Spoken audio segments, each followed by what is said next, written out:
Two female tourists have been charged with assaulting police after several thousand people were evicted from a Sydney beach on Christmas Day. Revelers have accused officers of using excessive force to break up peaceful celebrations. It's supposed to be the season of goodwill, but on Christmas Day, police were seen pushing and shoving women to the ground. A group of mainly tourists had crowded onto Sydney's Little Bay Beach, with the organiser of the party telling police he was unaware that it was an alcohol-free zone. When 40 officers attempted to move the crowd onto public transport, it turned ugly. This was a large group of people, over 3,000. They were heavily intoxicated and they had commenced throwing bottles at the police officers that were there. Two women, one from Ireland and the other from the UK, were charged with assaulting police.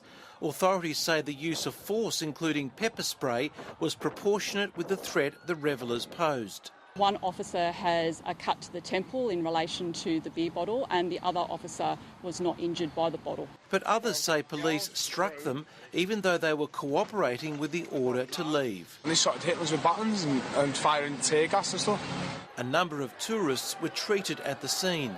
The police response has divided locals. We're having a good time and they were walking up the streets and they were well behaved, just singing and happy, but they were pushed. How they can calm people if they are drunk. So it was obvious they had to use some force. Backpackers have been warned off partying on Christmas Day at other Sydney beaches where there's been trouble in past years. But the warning sign here at nearby Coogee Beach is much more obvious. Randwick Council say alcohol is banned at all eastern suburb beaches. The Mayor has described those who threw bottles at police as un-Australian.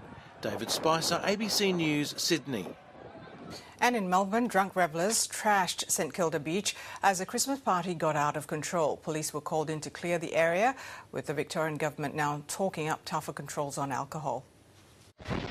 It started out as a few backpackers enjoying a good time a long way from home. Great Christmas party, great Christmas spirit, and everyone just enjoying the old Australian sun. But one great party quickly grew into a great big problem. An estimated 5,000 people with little infrastructure to support them. There were few large bins and only one toilet nearby, so many partygoers didn't bother to queue. This is my front garden. This is what I look at. And this is the third Christmas that I have experienced this, and each year it's becoming larger and larger.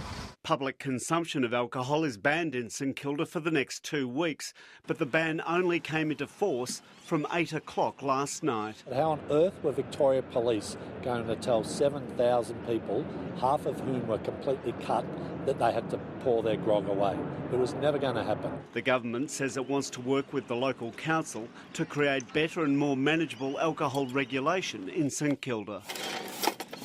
We need to have a good hard look at this and work out what we need to do, and maybe that is banning alcohol 24/7.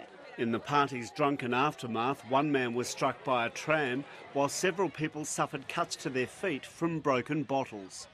There's about 20 council staff that have been here since 4 o'clock in the morning cleaning up this particular reserve. They've already done one significant sweep, cleaning up most of the broad rubbish.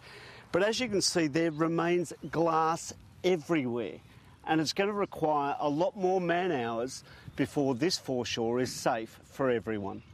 Council workers say they'll have to vacuum the foreshore to remove the thousands of shards of broken glass.